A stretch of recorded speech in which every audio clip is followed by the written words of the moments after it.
Hello, and welcome to another live episode of Automation Ladies. There should be more than one of us ladies here today. I think Allie's on the way, but until then, as you guys know, if you've seen us before, the promise with Automation Ladies is that you get at least one of us, and you got one, and we got our wonderful guest, Mr. Jason Bean, with us today. Jason, how are you? Not too bad. How are you doing, Nikki? Pretty good. We were just discussing this earlier. I probably shouldn't say this live, but I have not adjusted my clocks due to daylight savings. So I didn't realize that happened this weekend. I've been automatically waking up at the right time, thankfully. But then whenever I look at the clock, I somehow have one less hour than I thought. And that is kind of the pervasive feeling for me this week, as I've also been sick earlier this week. My kids have been sick. And it's dreary out, right? It is here, that's for sure. Hey, Allie. Hi. Allie. Glad you guys are talking about it being dreary. Like, I'm in Seattle, so I don't want to hear about it. Yeah.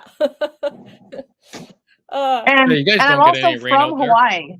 I'm also from Hawaii, and I lived in Phoenix for a while, which is like, there's so much sun there that it's in places that you don't even want it to be. And then I moved to, Seattle, and now I just miss it deeply. Let me shift us around a little bit here. We need Jason in the hot seat. Everyone needs to take their vitamin D supplements. That's like a really important thing. It doesn't really matter where you live because some people just don't get enough sun. Maybe you don't go out enough, or you naturally don't, whatever. And it's a huge, what is it? Seasonal affective disorder, right? Yeah, that's real. And I could tell when I was younger that my grades were always horrible in the wintertime. Because especially when I went to college, winter quarter was when my grades would just dip down. I didn't want to get out of bed. I didn't want to go to class. I didn't want to do life because it was too hard. And I just remember that the amount of sun that we encounter changes everything about our life, which is really scary. So you have to take account of are you getting enough sun, and if not, are you taking supplements for that, because our bodies have to see the sun. We're not meant to live in a cage. It's not a real thing. Okay. We'll challenge you on that, man. I don't know if you've been living in Baytown or wherever you're at. He's in Texas. I know. So there's plenty of sun. He's down by He'll never have a sun problem, so he'll never understand. Right. I was about to say, that's even a thing. He built himself a tanning bed, well, for him and my mom, when they were younger. Growing up in Iceland, we also have a problem with it being dark in the wintertime. Very dark. Amen. Yeah, well, I'm up in Canada, so I understand dark in winter. Where in Canada are you, Jason? So right now I'm southwest part, so about an hour drive southwest of Toronto. Oh, okay. But where I grew up was up in the James Bay Frontier area, so up in real northern Ontario, where I've seen snow in July. So for me, this is one south. Okay, yeah. Sorry, Baytown, Beaumont. I mixed these up. I knew that. Thanks, Scott. Hey, Andrea. It's not cloudy in any part of Texas. I'm glad. I'm glad things are sunny over there in Georgia. Yeah, and I guess everybody was in Georgia. The Peach State. Modex. I think it's the Peach State, right? Yes, I think so too. Have you been to Modex before, Jason? No, I have never been to Modex. Me neither. Me neither. We should go. I think we'll go next year. Yeah. Especially now that we're teaming up with Andrea and Ahava. There will be a whole lot more relevant reasons for us to be at a logistics related show. I've just always, I don't know, I guess my experience has been in discrete manufacturing, not logistics operations, but everything is really converging, right? These technologies are being used in both places. So it's not irrelevant to me anymore, especially also because I work with a lot of distributors with a lot of warehousing. But you just can't be in all the places at all times. I'm actually right now weighing whether I might do a quick trip to San Jose next week for NVIDIA's GPU conference. I probably should. That one really want to. I've already registered for that for the remote attendance. So. Ah, okay. Okay. Well, maybe I'll join you remotely, or you might see me posting there in person. We'll see how daring I get with last minute travel plans. Andrea says yes, Modex was the place to be this week. That's for sure. If any of you else, anybody else is here in the audience and you were at Modex, please tell us about it. And if you weren't, say hi anyway and tell us where you are and whether you think SAD is a real thing or not. I will say on the topic of vitamin D before we move on to automation related maybe or industry, whatever, the stuff that we normally like to talk about. Lack of vitamin D is now has shown to be potential, linked to multiple sclerosis. So as a potential cause. So I have a cousin that is in his early 20s, was diagnosed with that, and it's possible that lack of vitamin D was one of the contributing factors. So please, people, get outside or find a way to get your vitamin D in if you're in a dreary, dark place. They have supplements and stuff for that now. So, yeah. Or if you just even live in a sunny place, but you spend all your time indoors because you're a gamer, yeah, or you just don't go outside, that's also a problem. So you need to take care of yourself. Right. He's a gamer, and I know his mom was thinking that she wished that she would have made him go outside more and stuff. And so I've always been thinking about that with my kids too. Make sure that they get their vitamin D. So now my kids ask me whenever we do something, what vitamin does that have? Like some things like rain don't give you any vitamins, any particular vitamins. No. That's adorable.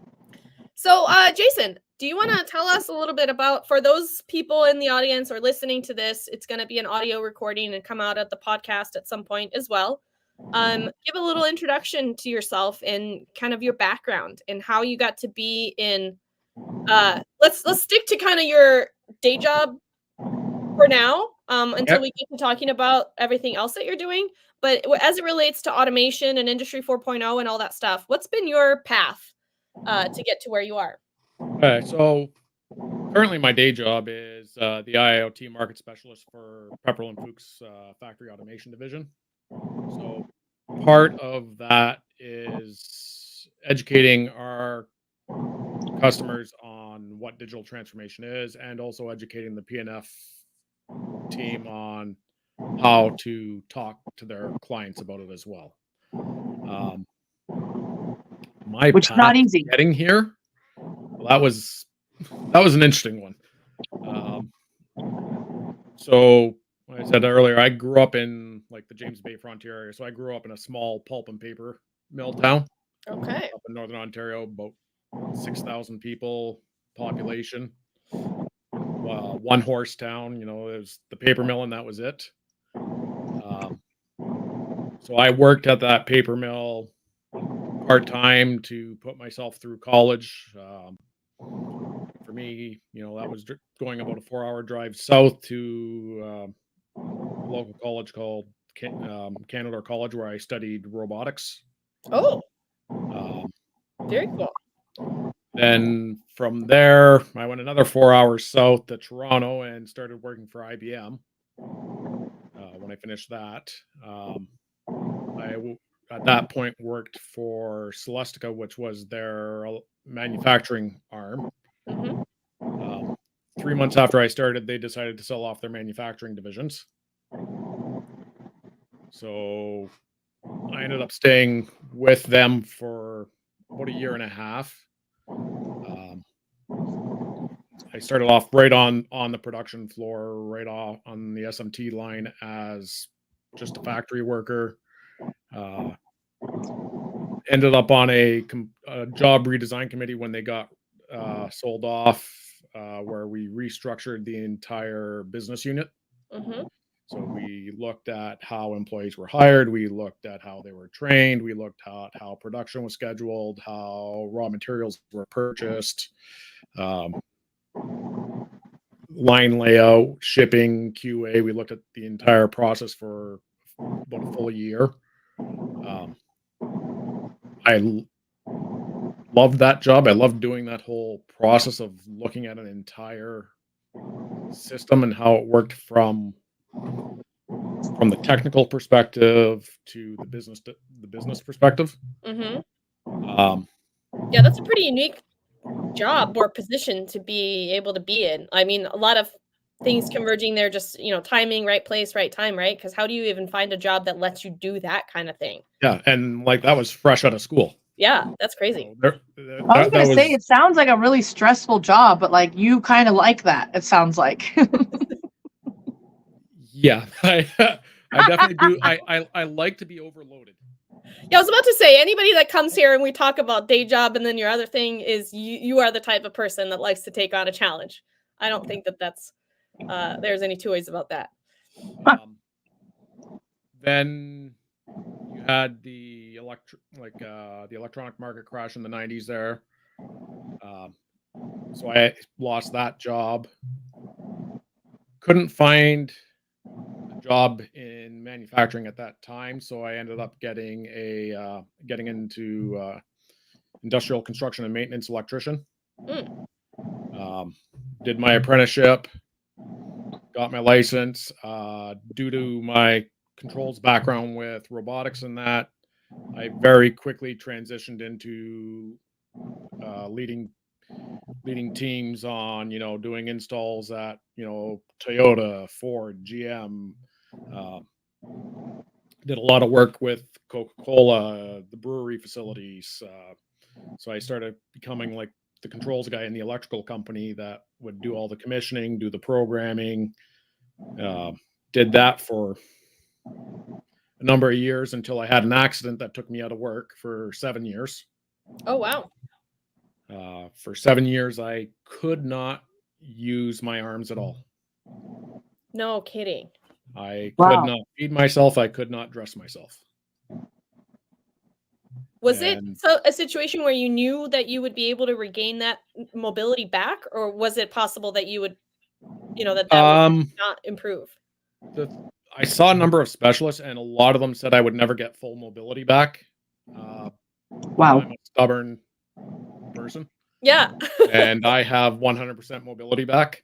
Wow. It goes to show, don't take no for an answer, right? Throughout that time, And that period, rather than doing nothing, I threw myself back into education. Okay.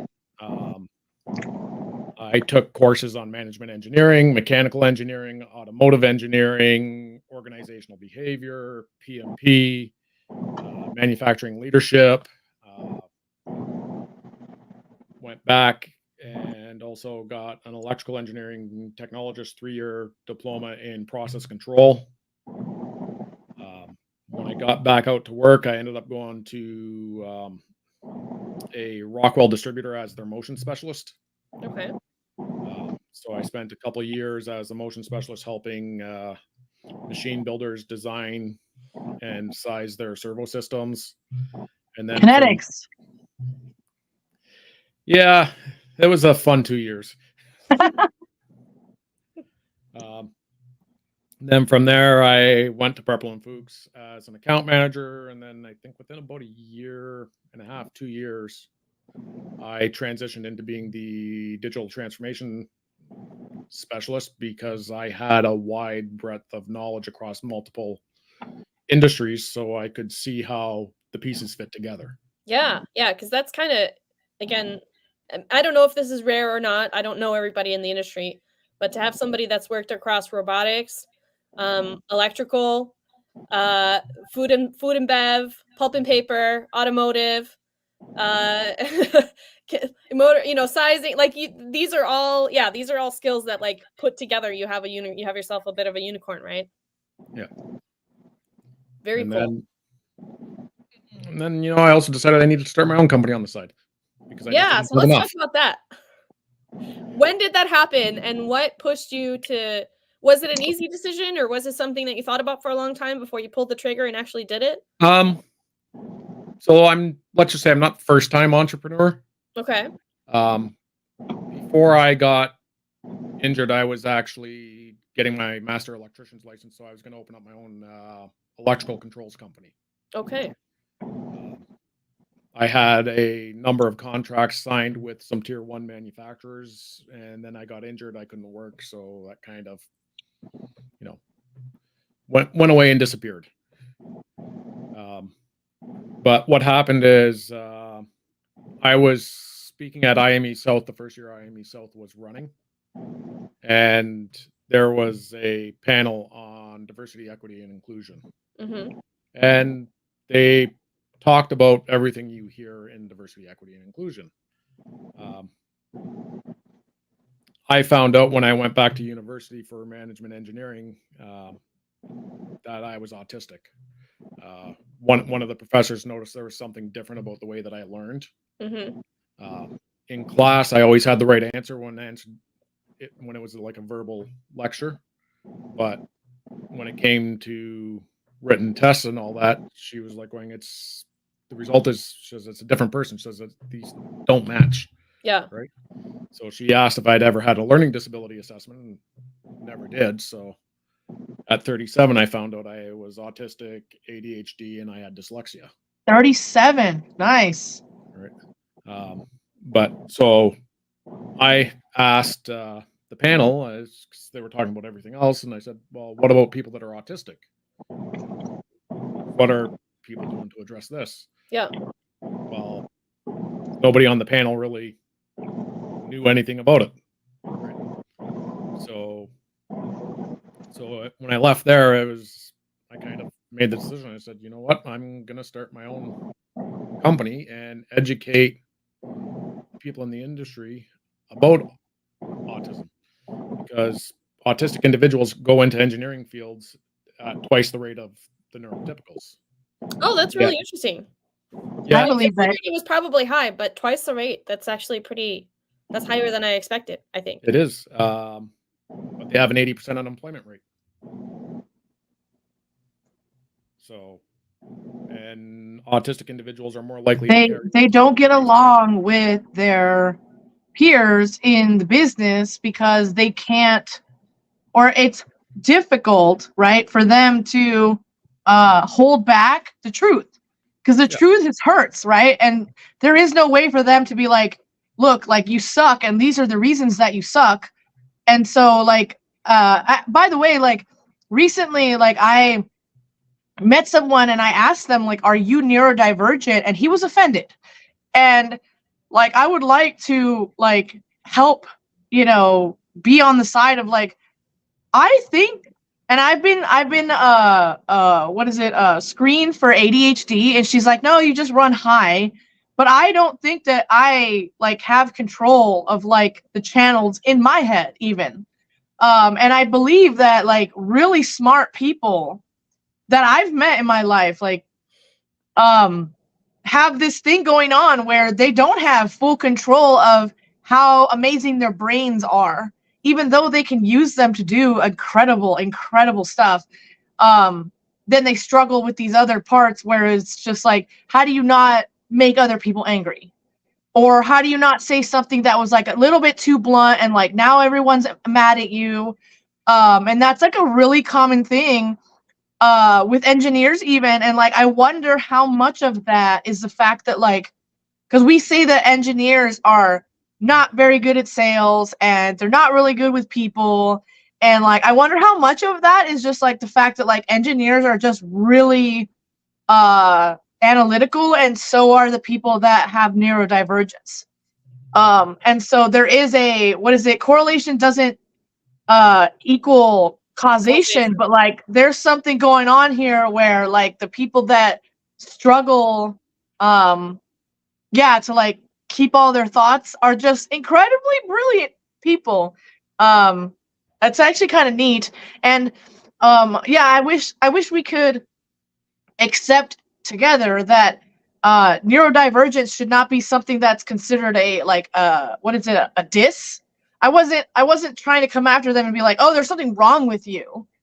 I was trying to say that, like, I understand that, like, you don't work like the rest of us do, and so, like, acknowledgement of that is not a bad thing. But, like, how have you seen the, like, evolution of that term? Because now I've seen that term could be considered a negative term, and I don't think it should be at all. But yeah, the term generally is accepted negatively in my experience and people that I talk to, which sucks. Yeah. which is it's terrible. We have a stereotype around what Because you're brilliant people. And we don't realize that we're surrounded by these individuals daily, and Yeah. we don't notice because most, are like me or similar, right? They're capable of functioning day to day.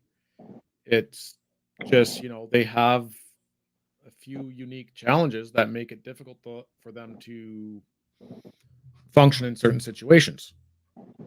Right? More social ones, right? Yeah, it's more social. Like, that's why when I met you guys, I said, I'm an a-hole. Yeah. A lot of people say that I'm a really nice guy, but then when they get to know me and then they realize that I don't have that filter Yeah. on about when I see something wrong, I call it, right? And It's beautiful, but yes, people are upset because they're like, why would you say that? I wouldn't say that. It's like, yeah, because you work a different way. Like, you've accepted what you think is acceptable to say, and people that are neurodivergent are not going to filter that back. They're going to say, like, you should have done this better. And now everyone's angry. But, like, that's the truth. The truth is you could have done that better, but, like, they don't have that, delivery. So so they get in all this trouble, and it's so unfair because they are amazing people, literally just trying to do the right thing. yeah, it's their biggest challenge is social, and the first thing that they got to face in a job is a social interview. Yeah. So most of them don't even make it through the interview process. That's really sucky. That's not fair. And then the other part is the social political environment within the workplace. I've talked to so many who get taken advantage of in the workplace because they don't see the underlying manipulation from other employees. Ouch. I never thought about that. Right. So I've talked to makes some sense. companies that were like going, "Oh, that doesn't happen in our company." And then I talk to their employees and it's like going, "Yeah, that happens 100%." Especially like taking their ideas, right? Because like they have good ideas, and they can't implement them themselves, so why not steal their ideas? And that's actually, I could see very easy. Never heard the term neurodivergent until now Googling. Okay, so thank you, Scott. yes, That's a really good point. And if it's a new term. Now I'm just really happy that we did this live because like this is enough of an impact. If there's a person out there in our circle, in our industry that doesn't know what this means and now is going to Google it and know something about it, like, Amen. that's fantastic. Thank you, Scott, for telling us. Yeah. And maybe not to get free consulting out of you, Jason, but do you want to tell us a little bit about some of the things that you have learned or can explain about this since you like embarked on doing something about this? Can you explain what neurodivergent is to those of us that don't know? To supplement Googling that may be happening. Okay, so neurodivergent is a broader base term for it. So it encompasses people with autism, ADHD, dyslexia, dyscalculia. So it's basically people whose brains are wired different than the neurotypical populace. Right? Okay. So the neurotypical is the rest of us. Neurotypical is the rest of society in the way that the brain normally forms. Gotcha.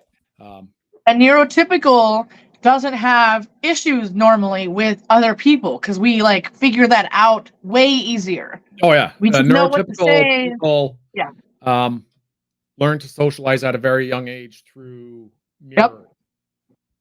People that are neurodivergent, particularly with autism, they lack that mirroring ability most of the time. Yep. So for them, it's almost like watching a play that's going on, and they don't speak the language, so they're trying to figure out what's going on. And they have no idea they don't understand the script. They don't understand because it's a weird script. Why would you not just tell the truth?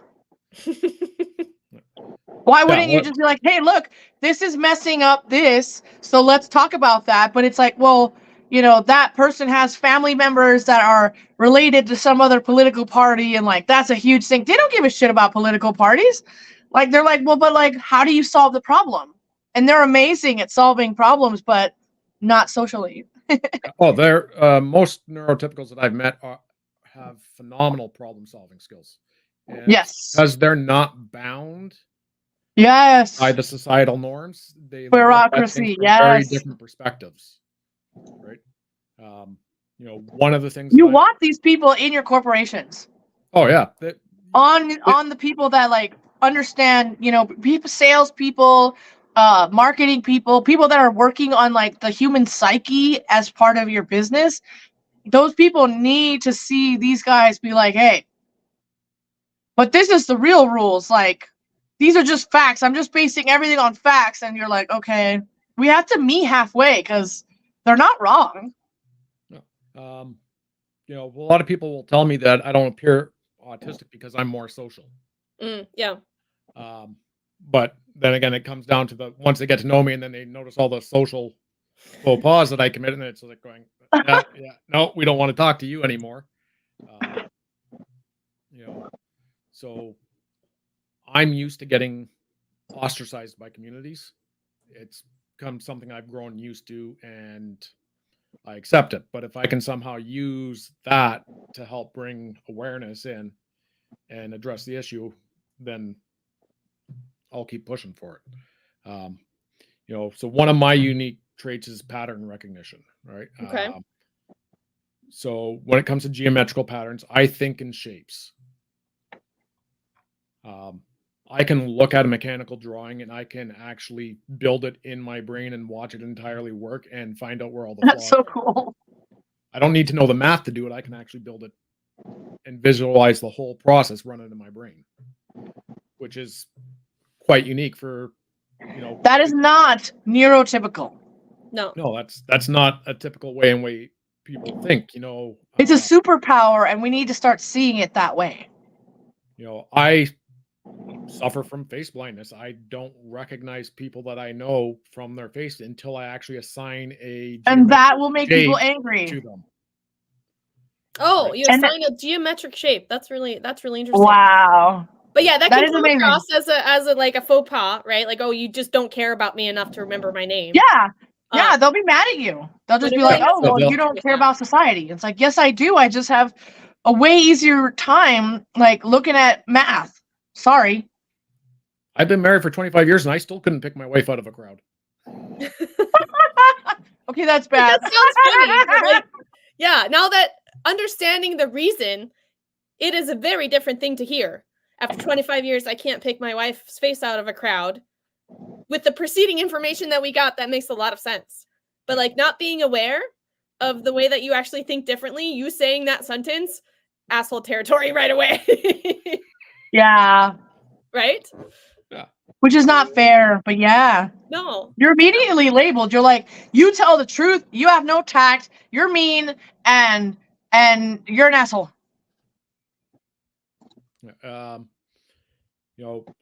It bothers me when people wear shirts with patterns on it. Because my brain is so attracted to patterns Yeah. that if there's some sort of pattern, I never thought about I'm that. so focused on trying to unravel that pattern. Oh my god.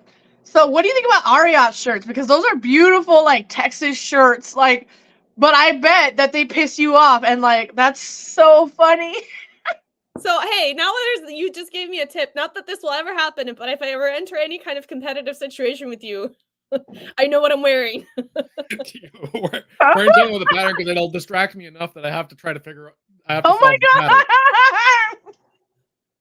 god. See, these are things like basic things that, and of course, like not all neuro divergent people have the same divergence, No. right? So like somebody else with similar what people would call like, oh, you're somebody that has autism, and that's a huge spectrum, right? What that actually means, and I'm sure most people have some things in common, but it can present in a lot of different ways, right? So like Yeah. it's not fair to say that all neurodivergent people have anything to do with patterns or not patterns, right? Is it kind of each individual has a different way of Each individual working? has a different way. And I believe there was a psychologist that came out and said that if you met one autistic person, you've met one autistic person, Yeah. right? Because Amen. it is a spectrum. So each one's going to have different strengths and different weaknesses. Yeah. And everybody who's neurotypical has some of those traits in their personality. It's Right. just whether or not those traits are enough to hinder their ability to function in some way. Right. So Yep. most autistic individuals, they have something that hinders their ability to function. Right. I get sensory overload quite easy. So when areas are very busy, very noisy, and I can't find a pattern to lock onto, Mm. it becomes my stress levels shoot through the roof. So that's like a trade show, right? Yeah, if you notice at a trade show, I walk around a lot because that action of walking gives me a pattern that I can focus on within my steps. Oh, okay. Right. So if I have to stand still at a trade show, I can't stay there for too long because I become very overwhelmed because my brain just goes into overload. Right.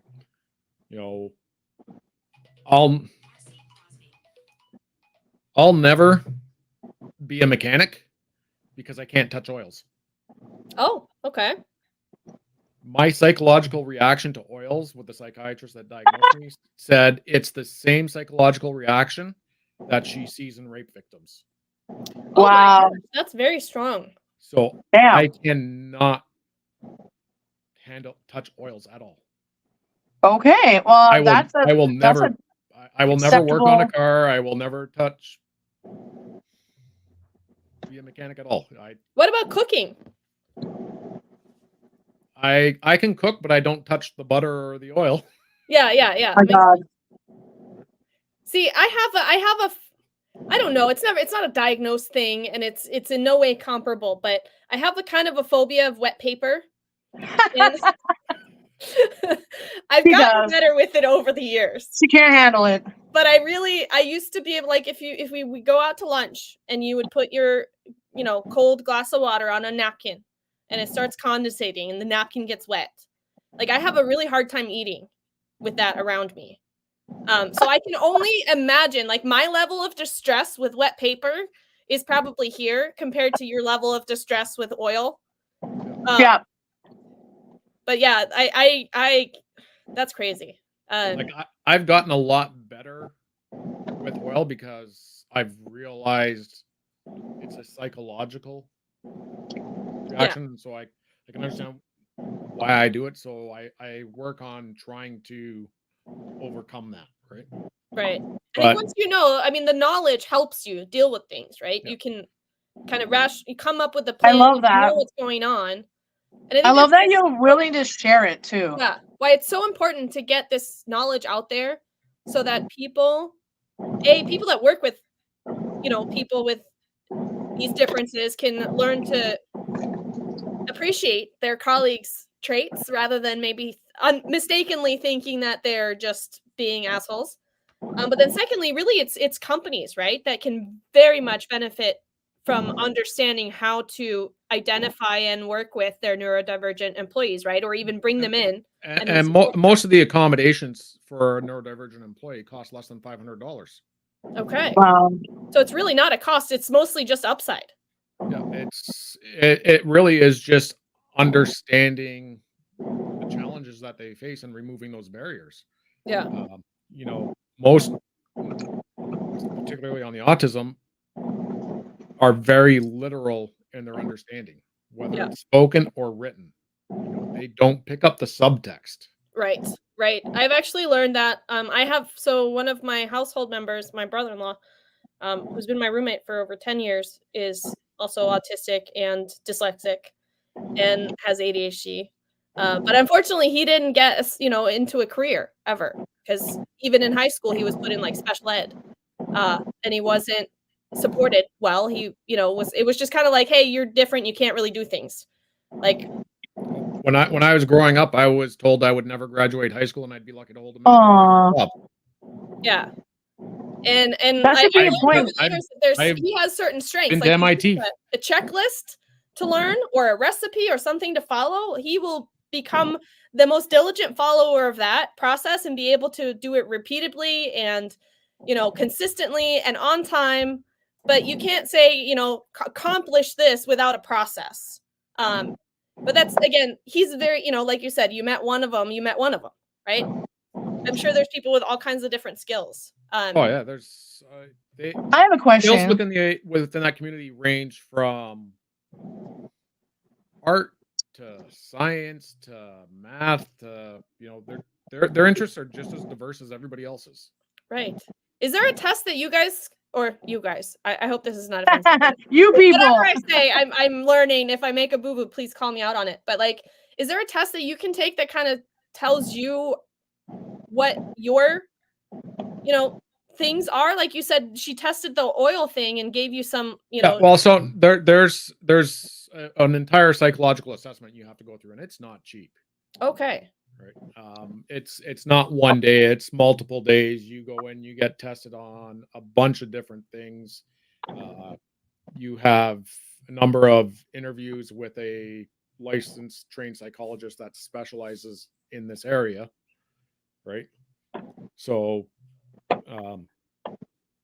that my pattern recognition, when they tested that, I scored in the 98th percentile, which means only 2% of the world's population is better at pattern recognition than me.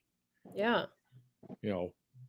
But then my reading my reading is down in like, I think the 36th percentile. It takes me, twice, 3 times as long to read a piece of text Neat. Me too. I'm really slow. Right. So since the beginning, it took really long, but I think it's really important that if we can accomplish one thing today, it's that can we explain to people how they can notice whether or not they're neurodivergent? Because I feel like there's even people already in this thread that they're like, I've never heard of that. And I'm not going to call anyone out, but they are neurodivergent themselves. Oh, they don't want to talk about it. The thing I've noticed is a lot of neurodivergent individuals that are really aware of how it presents in themselves are very good at picking it up in other people. I really am cautious about people self-diagnosing themselves because I've encountered far too many who have self-diagnosed, and it's like, and then I meet them and I start talking to them and I start coaching them, and it's like going, no, you're really not. You just either lack discipline or you're looking for a scapegoat, right? Yeah, it can be a crutch, right? If people oh, I have that, now it's like the reason for all the bad stuff that I have. Let's just blame it on that. Yeah, they're looking for something to blame, for a reason to justify their behavior, right? That's you cool. Really that have you to can see have that. something that really impacts your ability to function. Really. Yeah. I'm not a psychologist trained in picking it up. I just got close to 50 years of living with it, so I know how I know what I face, and I'm always learning something new about how to address my issues. Right. But one of the biggest things I think employers gain from it is, once they learn, is the improvement in communication within the organization. Because if you understand that your employees that are neurodivergent, particularly on the autism spectrum, interpret things literally, every time you communicate, you have to be crystal clear as to exactly what you've done. And it improves the communication across the entire organization. I would say that spending that time to create that clarity is worth it, because the people that, at least that I've worked with, that I believe are neurodivergent, whether they admit it or not, are brilliant people that have amazing ability to contribute. I think that's the biggest thing, is just people are not assumed to be able to contribute if they're neurodivergent, and they actually can contribute in levels that are further than their non-neurodivergent counterparts. And so these people I don't want to say you people, but like you people are so brilliant, and not using them and not understanding them is actually going to hurt your company. And I want that to be like a message, which is just like, if you don't care about the struggles of neurodivergent people, you're missing out on a piece of the population that is literally genius compared to us. And I consider myself a pretty smart person, but I'm not the level of intelligence that I've seen these neurodivergent people produce. I'm like, oh my God, like, how do you know that? It's not. It's incredible. I'm so impressed. It's not that their intelligence is any higher. It's the different thought process. Yeah.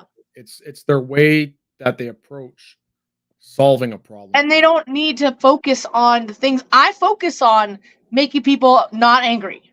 Trying to figure out how to like produce peace, or like a negotiation between like me and like aligning myself with another company. Like I worry about like the feelings that different people have, like, and there's just all these neurodivergent people just being like so true to the facts. And that is what is it? There's nothing, it's invaluable. The fact that like they are they're not gonna lie. There's no way. They actually, maybe that's why they were created by God. God was like, okay, there's all these salespeople and they're gonna lie, but then there's all these like neurodivergent people who can't lie, even if they wanted to. Neurodivergent can lie. Okay, It really becomes a learned survival mechanism for them. that's a good thing to notate. But their lies are the ones that I've encountered are so intricately designed that they believe the lie to be true now. So those little white lies tend to struggle with those, but they have the ones that I've met that actually have learned to lie have That's very intricately developed. So yeah, you can tell that they're lying. Entire narrative. Right. I don't like to use it because I don't think Sheldon's not from Big Bang Theory is not really a good example of somebody that's neurodivergent. But there's an episode when he's asked to lie and he has to create a whole story around the lie. That's kind of how neurodivergents that I've encountered that lie do. They create this whole story and narrative around it. Speaking of Big Bang Theory, and I've thought a couple times in the conversation too, Temple Grandin movie. I've heard interviews with her. I love her. I've seen the movie and a couple of other like TV shows. Are there any examples in popular culture that you could recommend that you would say, hey, if you watch this, there's actually some real nuggets to be learned? Or are they all kind of, from your point of view, misrepresenting? There's a lot of misrepresentative. Media has really used neurodivergent as the comic relief of shows. Yeah. Right. There are some snippets of truth in there. Like Atypical was pretty decent. Was it The Fabulous Dr. Wu or something like that? I think it was like a Korean. Oh yeah, the attorney. Yeah. Mm-hmm. The thing is, and I get it. It makes great comedic material when you take those things and you make them blatantly obvious. Yeah. But it's done such a disservice to majority of the people that are neurodivergent because they're not that level of extremity is actually small. Yeah. Those are the outlier cases, and those are the outlier cases, right? Obviously, it wouldn't make great television to talk about somebody that is just slightly different, right? Or to show, makes sense. So, are there any resources that you would recommend for those of us that maybe don't have a reason to seek consulting just yet, but are just curious and want to be more well informed on the subject? From the resources out there really, I find very poor. Yeah. Most of the resources that exist out there are not actually developed by people that are neurodiverse. Most of the stuff out there has been developed by, parents, grandparents, people from the outside looking in. Mhm. Um, there is a, there are a few neurodivergent individuals on YouTube that you can look up, and they'll give you a nice kind of look from their perspective. But when you start watching them, and if you watch enough of them, you realize they really are very different. Yeah, right, because everybody has their own set of things that are different from the norm. And so bucketing them together doesn't really help a whole Yeah. lot. No, it doesn't really work, and that's part of the problem as to why there's not a lot of solutions out there to the problem, because those that are like myself that are active, most of them are pushing from their perspective and the accommodations that they need, Yeah. and getting the neurodivergent community to actually come together and say, hey, look, these are our commonalities that we need addressed within employment, Mhm. is very difficult. I've reached out to a few of them that are in other countries, and they've not wanted to work with me because they wanted the accommodations to accommodate for all their challenges, and rather than trying to find, the common challenges. Mhm.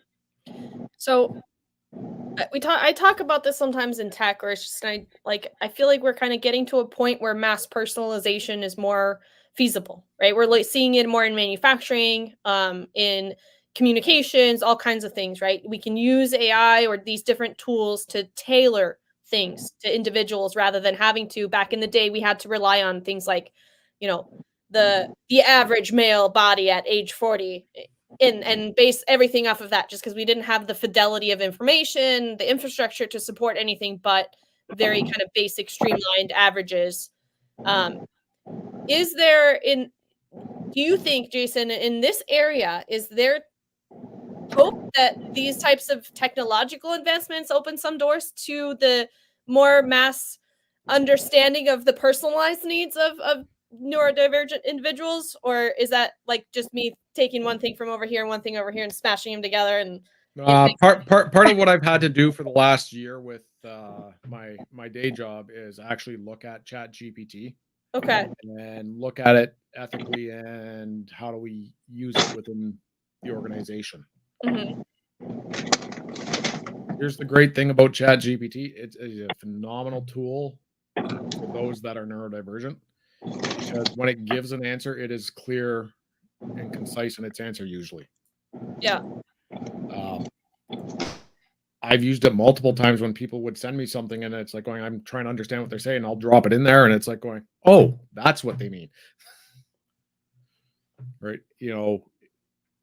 I think it's going Chat GPT within organizations. It's really has potential to improve communication and make things a lot more accessible. Right. I think it's going to be a phenomenal tool for training people. Yeah, that's promising. Right. I learn differently. I struggle within the standard classroom setting. I've failed so many classes, it's unbelievable. But I can sit there with Chat GPT, and I can have it start teaching me stuff, and then I can validate whether the information it's using is actually accurate, and I can learn at my pace with it.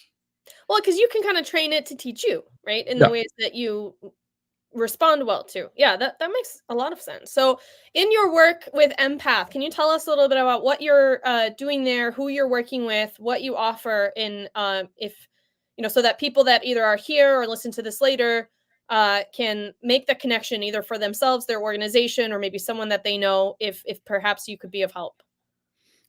So one of the things I've done is I've developed a training program that will take, HR and managers through understanding what neurodiversity is, um, run them through some exercises and of that nature.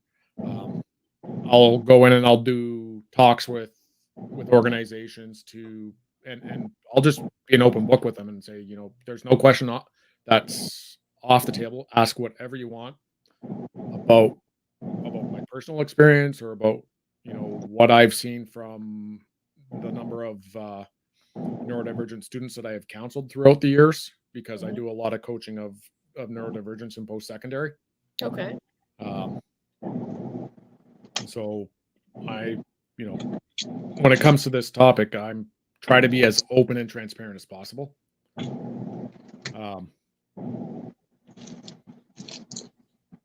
Just I was gonna ask. my a brain's going on a question. different tangent right now. Yeah, that's okay. I'm assuming people can. We'll put a link and everything to your website. Empath Consulting. The website is manufacturingpath.com. Oh, okay. Manufacturingpath.com. We'll make sure to put a link to that. Because one of the things is that people don't realize is 70% of the autistic population is average to above average intelligence. Yeah. And if you look at the numbers, and with the 80% employment rate, you've got roughly, just in the US alone, close to 4 million unemployed autistic adults. So you've got a huge untapped talent pool that, so you got if you can figure out how to accommodate, or not accommodate, but just how to make them successful in your organization, it's a huge. It can be a huge competitive advantage, right? When you compare the talent pool that's available to the number of jobs that are open, there are no open jobs. Right. So it's really just you got the talent pool to fill it. Yeah. Now, they're not all going to want to go into manufacturing. You know, some are more artistic, some are more into the social sciences, but you've got a massive talent pool that you can tap into, and a large majority of them are stuck working minimum wage jobs, pushing shopping carts at a Costco or handling a cash register at Walmart, or boxes in a warehouse. Yeah. I would love to, Jason, as we get our community up and started, we're planning to launch an Automation Ladies Discord community soon. Because we have had over the years of doing this, just so many great connections, so many people that kind of want to engage with us in some way, or we end up doing projects together or referrals between each other. Like the people that come on the show or come in the comments, there's something about us that draws us to each other, right? And one of those things is you know, people that feel like outsiders, people that maybe haven't had the traditional, you know, climbing the corporate ladder type of thing. I think they gravitate towards us a little bit because that's a lot of what we represent out here is weird career paths, you know, a lot of interests, different things like that. And I think that I would be very interested to find out as we grow that community, if any of the women that come on the show or part, you know, are kind of with us, if it's as prevalent. Obviously we have a smaller sample size of engineers that are women to begin with, but do you know anything about that, Jason? Okay, so the autism diagnosis in the male population is about 1 in 4.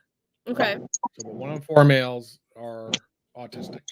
Wow. Women get diagnosed at a much later age because women naturally are more socially wired, right? So they get diagnosed a lot later. So if you look at the stats, they say it's at the younger ages, it's a lot less common. Yeah. In girls, but then when they normalize those stats over time and they look more into adulthood, they find out that it's almost a 1-for-1 ratio. Wow. Yeah. Like it's still more predominant in the male population, but as they get out into looking into the adults, they realize that, you know, I think it's like one female is autistic for every 1.8 males that are autistic or something like that. So it's close.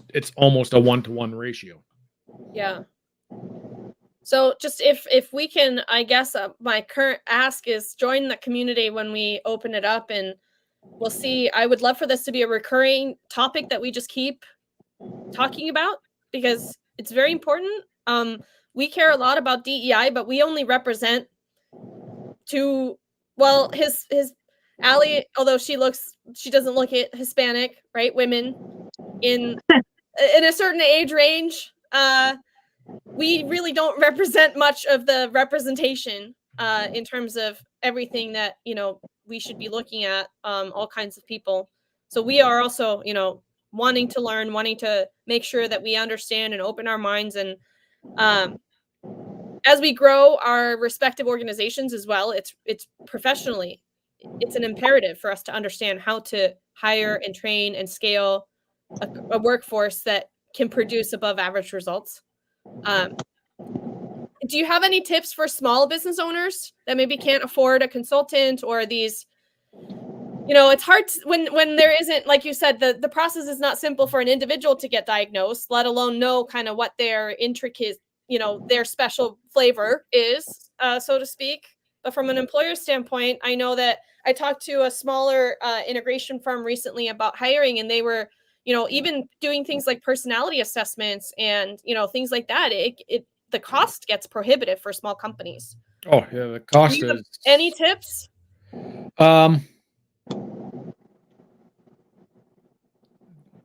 That's where I'm trying to get more speaking engagements at our industry trade shows, is to bring that more readily available to those who can't afford it, right? Yeah. And I'm trying to stay broad enough that it's applicable to multiple people and not, push, something that only accommodates me. Yeah. Right. Which is very difficult because I can only really talk from my experience, right? Right. And I can bring in from experience from those that I talk to, but I'm more prone to fall back onto my own experience and what I've experienced. Right.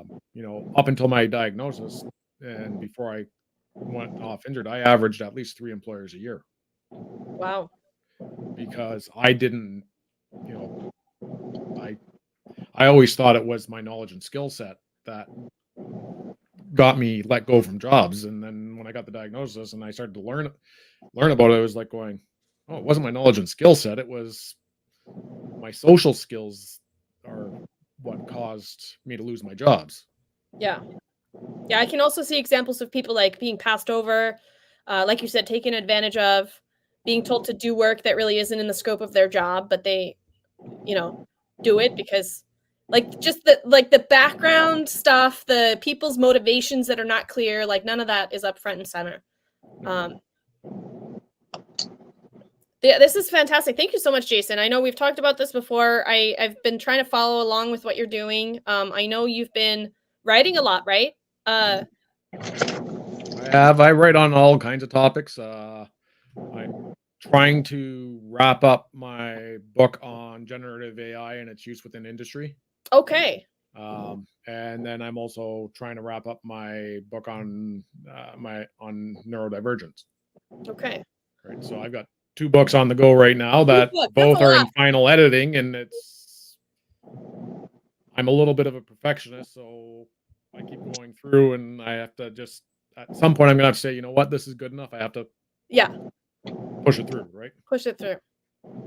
Well, we are very excited for that. We'll make sure to update your guest profile with links to your books when they come out. Please stay in touch to make sure. I mean, I'm sure you will. You've been very kind to kind of stay in touch with us over the last few months and give us a little glimpse of things when you started the company and that sort of stuff. So I appreciate that. And maybe we can work together at some point to put together some information that we can put out to our community.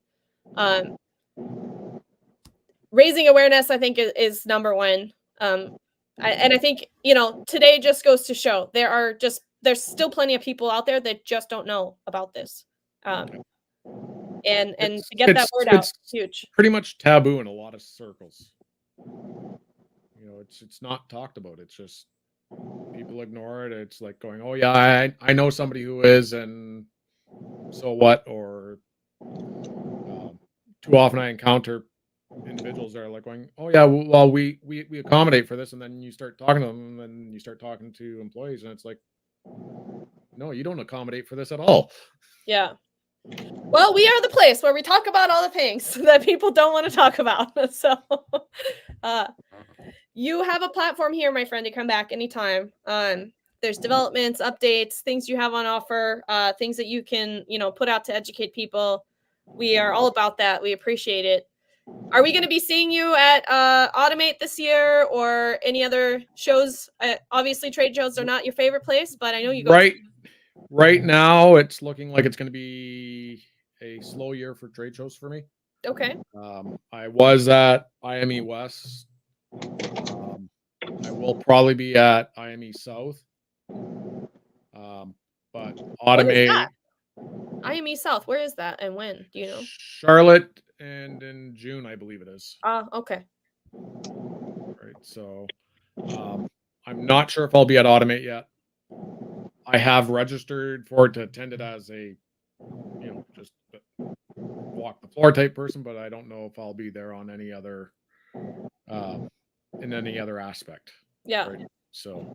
Well, we hope to see you there. And if you do show up and walk around, we'll be walking around too, along with our recordings and things. We'll be doing our Automate lives. And then on the Tuesday of Automate, we'll be doing some podcast recording with Hardy. So probably plenty of opportunities for us to meet up.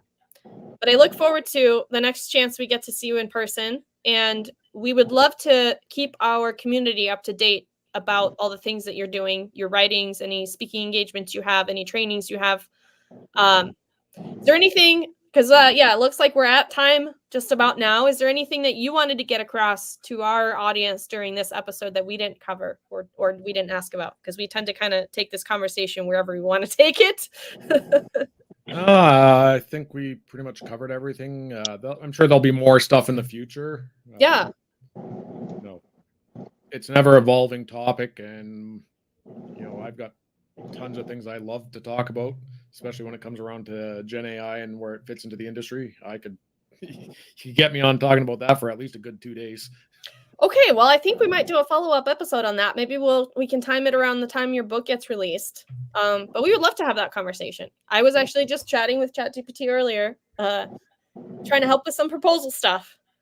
And I'm still not there where I find it to be. I haven't found the use cases where it's just like, yes, it's like it does tons of value. Like I'll just book an hour or 2 hours with me, and I'll take you through and show you how to actually get some real use out of it. Okay. Yeah. Maybe that would be really cool. Maybe we can offer like training through our platform on just how to use ChatGPT for your work. Because I have pushed that tool to the breaking point. Yeah. Very good. I ran into the limit of it was done with my whatever. It was like come back at 4:15 or 4:17. Oh no, I've got the paid version, so I don't. I do too. But I guess you still run into. Oh yeah, no, yeah. I hit that time limit where you got so many queries and you got to come back at a certain time. Yeah. But I upgraded to the Teams plan to give me a little bit more. Oh, okay. So I'm paying $60 a month instead of the 25. Gotcha. Yeah. Hey, Jason Jones chimes in. He says, "Hey, everything gets better when there's a Jason involved." And then the new 3D printer I ordered utilizes AI for build monitoring. Very cool. Yeah, I'm starting to see more and more AI applications make sense and provide real value. And oftentimes I think more so than just something pure AI, it's adding some AI capability to something that already is in existence and already does something well. I know somebody who runs a 3D printing company, and they've used ChatGPT to refine their designs, and the cost savings they've seen from the design, the redesigns has been huge. Wow. So they've shrunk their product. Their product is better. They're using a lot less material. So, I mean, from my days of doing like design optimization, running through just like scenarios, things like that. I mean, AI can just do all that so much faster. And you don't have to design exactly the parameters that you need and the iterations that it needs to run through. That's really cool. I bumped into a company. What they do is they take a video footage of a product, and then the AI actually designs the product again and refines it. Wow. So no design required by somebody else. They just get a 3D image of the product, and then the AI goes through and it redesigns the whole thing and prints out a new one. With like, I guess, do you give it some like what you're trying to optimize for up front, or is Oh, they never let me see under the hood. Oh, okay. Yeah. Well, very cool, Jason. Thank you so much for taking the time to join us, especially on your relaxing time, days off. I hope the weather gets better for you. And then I would like to see some sun, but that's not happening anytime soon. Where can people connect with you, follow you, find out more about your work? The best place is on my LinkedIn profile. Okay. I've used my time off. I've reconverted my LinkedIn profile into more of a landing page. So they've got links in there to be able to book, meetings directly with me. There's, should be a link in there to my first book, which on digital transformation, which, that was the experience in itself, writing your very first book and trying to edit it yourself and stuff like that. So before AI, right? Are you using just to help edit it came out just as like AI was releasing. Yeah. Right. Yeah. So. Very cool. Well, thank you so much for your time, Jason. We are going to have, when the episode airs, you'll have your guest profile on Automation Ladies. We'll have your links there, including a link to your LinkedIn. Although I think most people that know us are watching this already on LinkedIn. So you probably can just click on Jason's name. I would encourage everybody here that if you participated, if you don't know Jason or you're not connected with him, send him a message. Say, hey, I saw you on Automation Ladies, and connect with him. I'm pretty sure you're open to building, growing your network, right? We have engineers. Yeah. So connect with him, send him a note. Linda Freeman gave us this really great tip when she was on. Just send that note so that next time, maybe you don't talk to Jason again for a year, but you see him, come across him, you can check that message and you'll remember exactly why you connected with him and when. So that is a great tool. And yeah, make friends with each other. I think we can all, as a community, get ahead a lot faster if we continue to learn from each other, share with each other, collaborate together. So with that said, I think we'll sign off here almost on time and say goodbye. And we'll see everybody. We have another we have a live already scheduled for next week with our friend Dale Parker at Keystone Gas Services. And then we have been busy recording as well. So there are now episodes coming out on the podcast on Thursday afternoons, as well as our lives. And then we now have a newsletter. Please subscribe to our newsletter if you get a chance. It's on our website, automationladies.io. We also have it as a LinkedIn newsletter. So if you follow us, you'll get an invitation to accept subscribing to that. Really what we're putting out in the newsletter is links to our episodes and our events, because we don't have a way to invite everybody that follows us to these events. I implore LinkedIn, make a way for us to send an invite to everyone that follows us, please. But until then, we have to ask you to subscribe to the newsletter. And we promise it's not spammy, but it's just every Thursday morning. It's what's the live for today, what's coming up. That way you can kind of follow us, follow along. And I want to give a shout out to our sponsor of the newsletter. The first few editions is Rockwell Automation. So there are some links in there for some resources from Rockwell. But with that, I think I'll say thank you, everybody, for joining us. Thank you so much, Jason. And we look forward to seeing you at the earliest opportunity. Thank you. Bye. Bye.